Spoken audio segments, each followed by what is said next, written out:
This video was a long time coming. Okay, look, I think that The Division 2 isn't doing too great at the moment. I don't have any hard evidence to back that statement up because I can't actually look at the player numbers like I could with The Division 1 and Steam charts. Still, that wasn't all the players because of course we also have Uplay and console, but it was at least a little bit of an indication. Right now, we have nothing to go off, but if I had to guess, I would say that the player numbers are around equal to the numbers that we had with The Division 1 when we had patch 1.3. Now, despite of what some of you may think, that I enjoy gloating over the failure of something else, because apparently I can't stop talking about it, seeing this actually makes me pretty sad in a multitude of ways. For one, I don't really have a game now that I can actually grind daily. And of course, the actual player base shouldn't have to do anything with my personal ability to grind the game. But the reason that the game isn't doing so great is because it of course has issues. Issues that also prevent me from playing it because I'm just not enjoying myself with it anymore. And please, don't suggest other games to me, you know. I've tried Escape from Tarkov, you know, I looked at Warframe and Overwatch, etc, etc, etc. This is not about finding myself a new game to grind. I just want to talk about The Division this game, okay? Alright, cool. But yeah, it basically means that I don't really have a game that I want to grind anymore, but also I'm sort of forced to take my channel into a different direction now, which, to be honest, I had a lot of fun making those last few videos, but that isn't really something that I can do in the long run. I don't just want to make my channel to be about shit-talking other things. That's going to get pretty one-dimensional pretty fast, and I have a feeling that even if videos like that would pick up, which I think that they could, I had a lot of positive reactions to it, I'll probably end up looking for targets like Anita to make content on, and then just go at people that don't entirely deserve it. And I don't want to end up with a channel like that, so I don't think that this is something that I would be able to do in the long run, right? So yeah, I'm actually pretty disappointed and pretty sad with the way that The Division turned out to be. Before the game came out, I had big plans for it. I redid my whole channel art from outro to intro to Twitch overlay to be in a style that I guess somewhat represents The Division a little bit more. And I was really thinking at the time, it may sound crazy right now, but I was really thinking at the time that with this second game, everything would be better. And, you know, I was thinking that The Division would be the franchise that would finally be able to push itself into the new category of going from a somewhat popular game to a very popular game. The same way that Destiny 2 now has over 1 million active daily players. And yeah, I'm not gonna lie, that would obviously be very good for my channel. Not that I did it just for the channel, I mean, I've covered The Division since I had like 1,000 subscribers, and I've continued to cover The Division 1 even in its bad states back in the day. So obviously, you know, I like the franchise, regardless of what it does for my channel. But I'm not an idiot either. I know what The Division 2 blowing up could have done for my channel as well. Unfortunately though, The Division 2 wasn't the home run hit that and I guess that many others had hoped it to be. I was planning to do a big review on the game, almost skill-up style, with 15 minutes of just talking about the game. But I only wanted to do that until after the true Endgame had launched, aka the raid. The thing is though, is that by the time the raid had launched, I already got to the point with The Division 2 where I had lost most of my interest in the game. And even though the raid was pretty fun for the first few times, I mean, I had a lot of fun, especially because I guess I got rolled first. It was kind of a hype for me, at least personally. You know, one activity cannot fix what is inherently wrong with the core of the game. And that goes double for the majority of the player base, as the raid happened to be out of reach for the casual audience, leaving them with nothing new with this update, just to add to the core issues as well. Anyway, we'll get to that part later into the video, because what I want to do for today's video is look at The Division 2, look at the very strong release that it had, and then look at where it went wrong.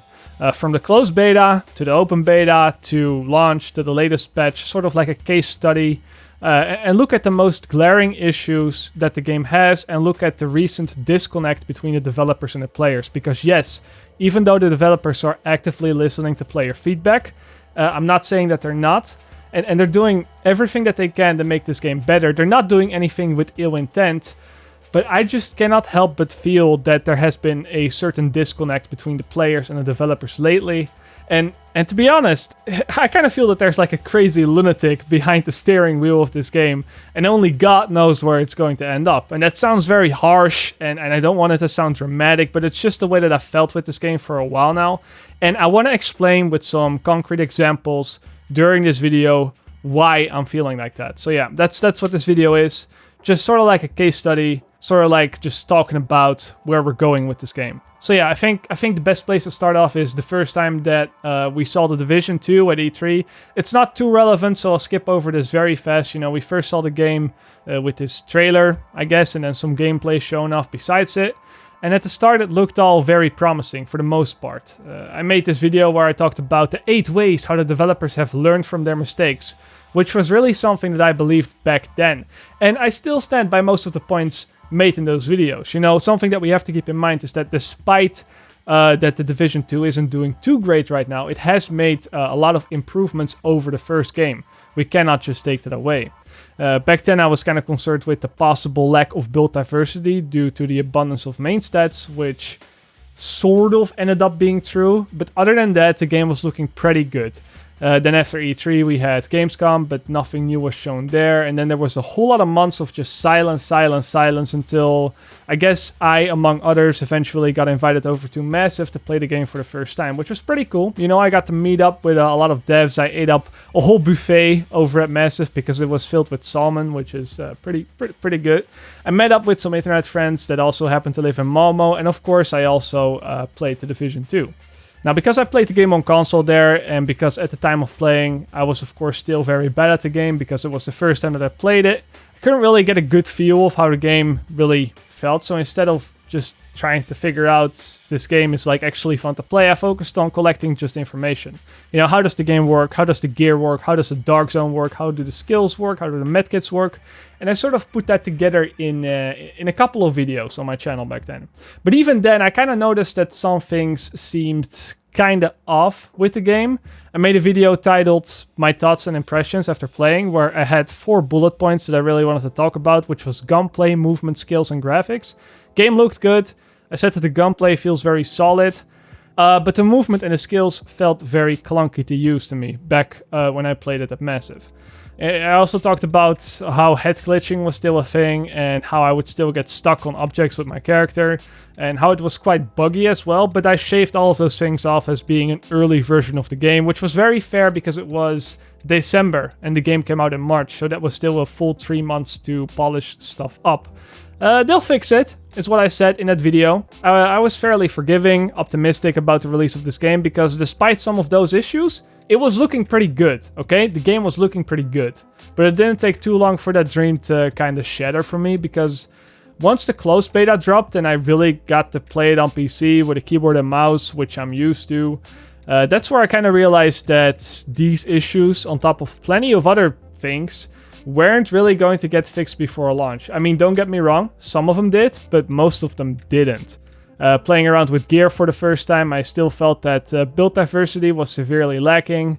Even though our characters could only level up to level 8, it was still pretty obvious from the way that the system worked and the way that gear was set up, that it was a very linear path and there wasn't a whole lot of build diversity. And playing around in the Dark Zone for the first time with my friends, with the new rogue system, it really gave a good feeling of how the Dark Zone was going to play out. And it wasn't very enjoyable. It was a fairly boring experience because, you know, PvP was kind of this bad thing now. You weren't really allowed to PvP because you would just get so many disadvantages. It wouldn't really be a thing. And the Dark Zone experience that I was missing was something that Skirmish could not replace because we had Skirmish from the start now, but it's just messy. The spawns are kind of glitchy. It's an unfair pop stomp if you want to play it with your friends. And I was thinking, hey, you know what? Maybe this is just not going to be the game for me anymore. Now, one thing that I don't really want to do with this video, though, is make it revolve too much around my experience with the game. It's going to be pretty difficult because it's the only experience that I really know. I mean, I'm always looking at it through, I guess, the lens of a content creator / just being me. So it's very hard to stay super objective about this.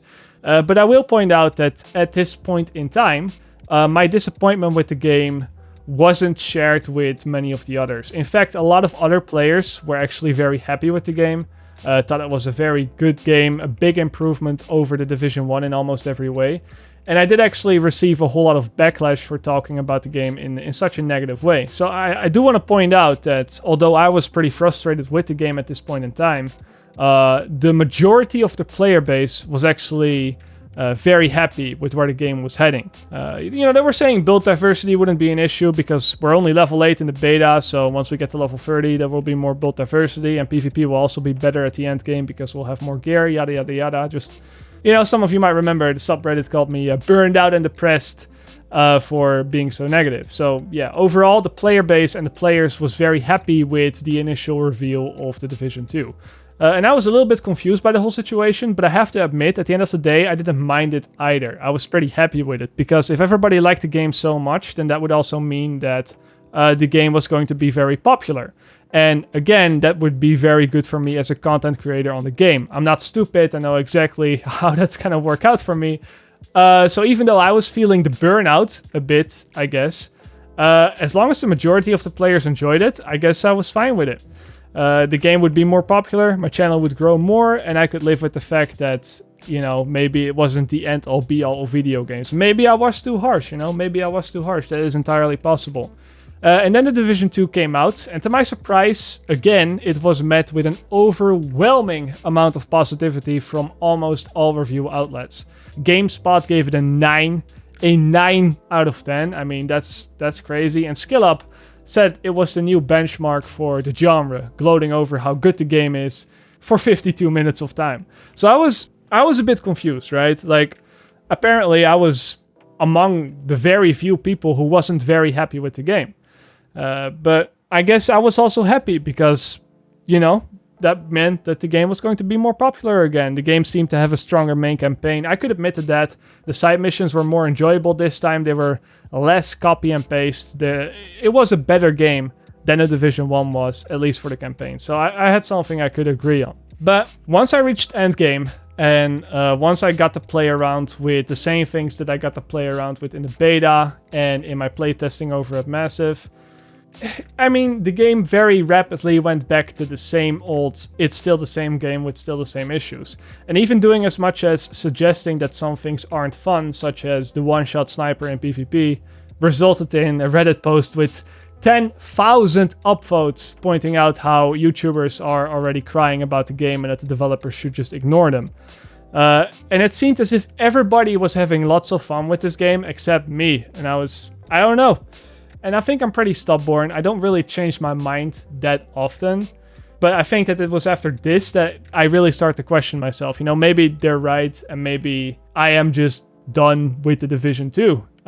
So what I decided to do after this moment is sort of take a step back with the opinion-based videos and just start doing guide videos with just guides, like build guides, how to get X gear sets, that sort of stuff. What's the best way to farm? I guess I never made that video, but tier lists, that sort of stuff. I sort of retreated from the conversation itself. I stopped going to Reddit. I just focused on, hey, everybody's enjoying this game. Let's just make content for it.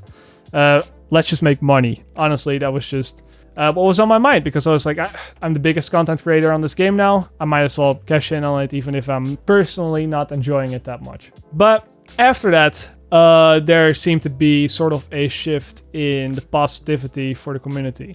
Because after the title Basin release, I think it was around that time that people's opinions sort of started to change a bit. And I think there were two big reasons as to why this happened. First up, people expected a lot more from the Tidal Basin update. They thought that Tidal Basin was going to be closer to a raid-like activity, and that World Tier 5 would have a lot more content to offer, which it didn't. It was basically World Tier 4 again, but with slightly higher numbers on the enemies and on your gear. And the second reason why players kind of got upset is because of the fact that players essentially had to grind their builds again, basically re-grind their gear, basically grind the game again for the exact same build that they already had, because most players already had the strongest build in the game, which was just stacking damage. And now players had to reform their items just with like more armor on it. And that made a lot of the more hidden problems that the game had a lot more obvious, because the more you play it, the more you start to notice these things, right? People start to notice that the loot and the RNG system is very harsh, and the recalibration doesn't give you much options to combat it. Or they notice the fact that crafting isn't very useful once you get past level 30. Or the fact that we don't have much build diversity, because, hey, you know, I got this build for World Tier 4, but now let me try another build for World Tier 5. Why not try a skill build? Oh, yeah, skills aren't very good in this game, nor are they very fun to play with. Alright, so I'm just stuck grinding for my damage rolls again, I guess. The ones that I already had with my World Tier 4 build. And that's just not very fun and not very engaging, knowing that you already have to build, but you just have to get the exact same build again with slightly higher stats. And those issues were just the tip of the iceberg, of course. There were a lot of other things going around, but I think that these are the main reasons why players first started to realize that it isn't all guns and roses, which I know isn't the expression, but I'm just gonna go with it. The overall attitude of the player base started to shift quite a bit, but it was still fairly passive. If someone called the game great, no one would try to argue. But if someone now called the game not so great, no one would try to argue either. It was sort of like, yeah, I can see why you think this game is great. And yeah, I can see why you think this game isn't so great. It was a mixed bag, pretty much. And then, just a little bit later, I think the first real hammer hit that got people pissed off, which were the many changes to gear and weapon talents. Mostly the nerfs, in order to balance out the game a little bit. Now, it's important to understand that the player base didn't just turn into negativity overnight. It was, again, a lengthy process that took about a month of all these issues suddenly creeping up. But again, players were very passive up until the point that these nerfs were announced. And that's when they finally snapped, and that's when Massive finally saw this backlash against what they were doing for the first time. You know, Berserk nerfed, Strength nerfed, Clutch nerfed, Patience, Safeguard, Surgical, Frenzy, Unhinged. The list keeps going, and funnily enough, I actually wasn't too upset about this. I was again on the opposite side of the spectrum here, because now everybody was suddenly freaking out, and I was like, yeah, I can see why the developers are making these changes. The talents were outliers for sure, but on the other hand, you know, I could also see why so many players were upset they had to reform their builds yet again while not getting any new content. I mean, I lost my super cool healing build as well, so I know it hurts, but I also knew it was better for the game. Still though, I think the core of what made these changes so annoying is that players just farmed their gear in World Tier 5 again. You know, the same builds that they had in World Tier 4. And now it would be announced that their builds would be changed once again, and they would have to reform their build once again doing the same content. And that's where stuff just gets repetitive. It's not adding new content to the game, it's not adding replayability, it is punishing players who are actively playing the game, basically. And that may not be the intent, but it was definitely the result. Now, this was also around the time that the developers announced that they would be delaying the raid, the big activity that everybody was looking forward to, but that was delayed to make these changes that no one was happy with. And also, a lot of bugs that showed up during the beta now started to rear their ugly heads again for the majority of the player base as well. And this is where we entered a state of people just being upset with the game and not playing it, because everybody was waiting for the changes to go through, because why farm for your gear now if it's going to get changed after the update? And everybody was just sort of waiting for the raid, because everybody got pretty tired of doing the same activities over and over and over again. There was definitely sort of a player base burnout at this time. Nevertheless, though, the raid was still on the horizon, which for many players was the beacon of light in a somewhat darker time, knowing that the game would be in a better and more fun state somewhat soon. But as many players that were still holding out, there were also just as many players that decided to say, fuck it, I got my money's worth, you know, the campaign was fun, the world tier leveling was fun, but this is where I'm dropping out. I can't be bothered with it. And what Massive really needed with Operation Dark Hours was a success. And as much as I loved the raid myself the first time that I played it, I think if I have to be honest, the raid was kind of a failure. Not because the raid itself was bad. Again, I really enjoyed the raid. It was a good raid. But the update was kind of a mess because of all the bullshit that came with it. First off, and this may seem minor compared to what's next on the list, but first off, we had armor percentage and health percentage as stat rolls on our gear now. Now, why is this bad?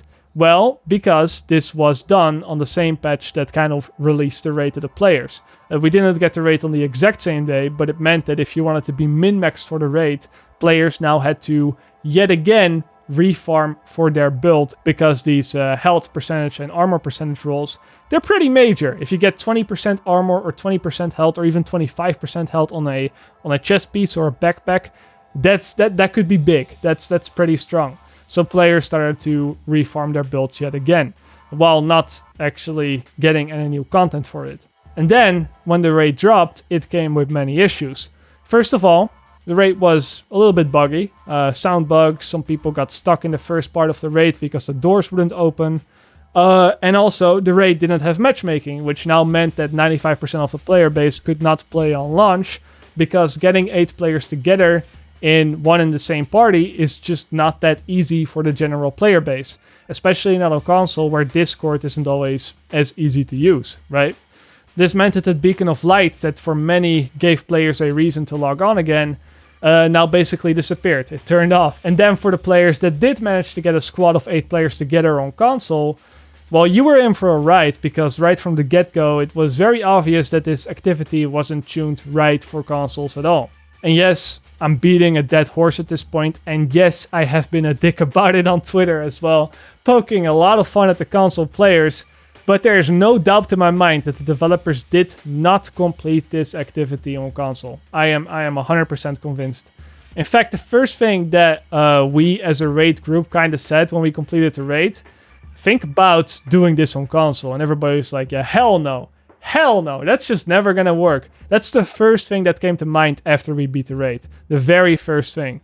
But this was actually super hard. This was good. This was way more than I expected. Yeah. Like, I did not good fucking job, guys. I did not think this was a lot of fun. Yo, real talk though. Imagine doing this on console. like, with randoms. I don't want to think about that. Like, think about shooting the weak points on the top with like 8 guys. Good luck, dude. From Boomer's chestplate to hitting the small hit points on Razorback, this raid is just not a console activity. It's just that simple. The mechanics are very anti-controller in many ways. And then as a cherry on top of it, all the new loot, the new gear sets, and the exotic AR, they're also locked behind the raid. Now, Massive is sorta lucky that the gear sets are kinda dumb and not too strong, so I guess that's an issue that solved itself right there with another issue. Not too many players are upset about not being able to get those gear sets, because nobody really wants them. But the exotic AR is pretty cool, and that's also locked, and that sucks for a lot of players. I was 100% expecting the developers to do something about this, though. You know, as much as I was being a dick, and as much as I didn't really want to speak up about it because I felt like it wasn't my place to do so, seeing as I don't play on console, and also because, you know, every time I spoke up about something about the Division 2, I just got so much backlash that I thought to myself, well, fuck it, you know? They didn't care about my PvP experience, I'm not gonna care for your raid experience. Very childish, I know, but I just couldn't be bothered with it at that point, and I didn't want to speak up about it, but I totally expected someone else to speak up about it and say something. And a lot of people came up and said something, saying that the raid was too hard and that Massive needs to tune it differently for consoles. Not necessarily tune it down, not necessarily give the bosses less health, but at least make Boomer move slower, or give the weak points a bigger hitbox if the players are further away from the boss. Simple stuff that Halo has been doing on console since Halo 1. Stuff like that. I totally expected the developers to do something like that. But they didn't. And they doubled down on not changing the difficulty of the raid. And I think that this is where most of the players just gave up and called it quits. Unfortunately, this is the part that you don't really see back in the reviews though. One of the only people that has actively kept up with the game and its changes is a writer that goes by the name of Paul Tussi. I might have butchered his name. I don't really know. He's a writer that writes for Forbes, and he's one of the only reviewers or people, I guess, that has kept up with every update and given his thoughts on the state of the game. For the most part, I agree with him. But, you know, I just gotta ask the question, where is everybody that was so overly positive about the game at launch? Why is he not playing this game anymore? If this game was such a benchmark for the genre, then why is no one covering it anymore? I look at his profile and he hasn't touched the raid or anything past title basing yet. And again, that's not his fault. I'm not saying he should play the game. It's the game's fault, because I'm sure that if the game was engaging enough, he probably would have played. So while the initial launch of the game was fun, it just seems that the game doesn't have the bones to back it up in the long run. Now Massive has tried to take the steering wheel back and steer it into the right direction. We have Rogue in the ODZ now, and we can farm for our blueprints now, all of them, and not have them locked. But every step forward feels like 2 steps backwards. Against all loud voices, the raid actually got buffed a few days ago, making Lucy and Buddy stronger and nerfing the merciless exotic weapon so that it doesn't ignore armor, making Razorback far more difficult to clear, especially on console. And that again is just pushing more players away, because it doesn't just make the raid more difficult, it sends a message, you know? It sends a message that despite all the feedback on the console raid that they've received, they still decided to make it more difficult. You know, I'm at the point right now where I don't even have the Division 2 installed anymore. And it's not because I want to make a statement. No, it's simply because I wanted to download the Unreal Engine and mess around with it a little bit. Nothing serious, don't worry about it. But yeah, I just needed some space on the SSD.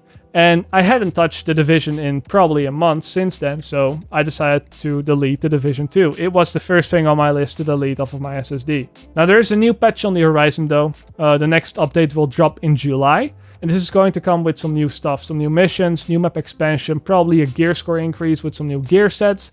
And this can be an opportunity for the developers to set some stuff right. But call me Mr. Depressed again, but I just don't think that this update is going to be the home run that the devs need it to be. And it's not because I don't believe that the missions will not be a lot of fun, or that the new gear sets won't be, I don't know, fun to play with. I think they'll get it right. I think they'll get that stuff right this time. But what I think is that the underlying issues that the game still has, they're probably going to scream louder than a couple of new missions. And I feel like I'm probably gonna play the game for a few days, check out what's up, and then dip out again, because it's still not that game that I want to keep playing. And this might again be a very skewed YouTuber perspective, but it's just the way that I feel. Even if we got a patch 1.4, and even if the game would be quite a bit better in many ways, what is to prevent a future update from going backwards? I've seen this with the Division 1 as well, right? We had 1.4, which was a pretty good patch, and then patch 1.5 was also pretty good, I guess. It was a little bit less good, but it was pretty good still. But then after that, it just went backwards. 1.6 was still pretty enjoyable, 1.7 was pretty enjoyable, and then 1.8, it was just... And if I look at how much effort and how much trust I put into the Division 1 since its launch all the way to the very end, and I look at the end product that we got and what PvP is like in the final product, I just get a little bit sad, and I just feel like I don't want to repeat that same cycle again with the Division 2. What is to prevent the game going backwards again after a new patch 1.4? What is to prevent the Division 3 from coming out and repeating the same mistakes again and again? In a way, I kind of want the developers to figure out themselves this time what they need to fix and how they need to fix it and why they need to fix it, and they need to earn our trust back. Otherwise, I feel like we're never going to get out of this vicious cycle of going forward and backwards.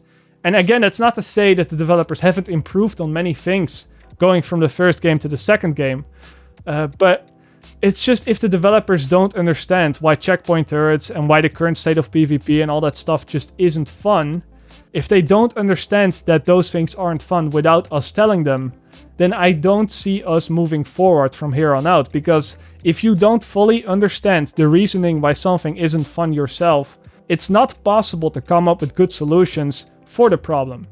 And that's what I feel like the Division 2 really is. It is a game filled with bad solutions to try and fix the problems that the Division 1 had. The solutions are based on player feedback, they're listening, that much is clear. But without really understanding the frustrations from first-hand experience, the solutions that you're going to implement for the problems are most of the time either going to be poorly implemented, or, in my opinion, they're going to take the wrong solutions from the wrong people and make the game a far less enjoyable experience. And I feel like that's what happened with the Division 2. Again, they took the solutions, they took the wrong solutions, or they took the right solutions and implemented them in the wrong way, and as a result, the Division 2 is now a less enjoyable game. The Division is basically another Watch Dogs now, another Assassin's Creed. It just has guns and multiplayer. And yes, of course we can't run on walls and climb buildings, but I'm talking about it in terms of how the game is set up. It's just another title. You know, it's not that big thing that I wanted it to be. And I guess that's kind of my review of the game as well. I mean, I'm not going in depth in all the systems and what's wrong with it, because I feel like I'd be beating a dead horse at this point. Yeah, we know the RNG is bad. Yeah, we know it's this issue and that issue and that issue. I don't think anybody actually wants to listen to me talking about those issues, because everybody knows, and it's just like, it's just a dead horse at this point. Am I biased? Am I too rough? Am I too harsh on this game? Probably yes. It is impossible to not be biased when you've literally made The Division a big part of your life since 2013. Is everybody going to agree with me? Definitely not. And am I too harsh on the developers? Probably. I'm probably too harsh on the developers, but I've always been like that. I don't want to sugarcoat it, basically. I just want to get my feelings out there and just talk about the game as if the developers are not in the same room with us, and really talk about how I feel about this game. It's the way I've always done it, and it's not going to make everybody happy, but I think it's the only way to move forward properly. Otherwise, we're just gonna end up making the same mistakes over and over again. Anyway, that was my video. Hope you all enjoyed it, I guess. As always, guys, see you later.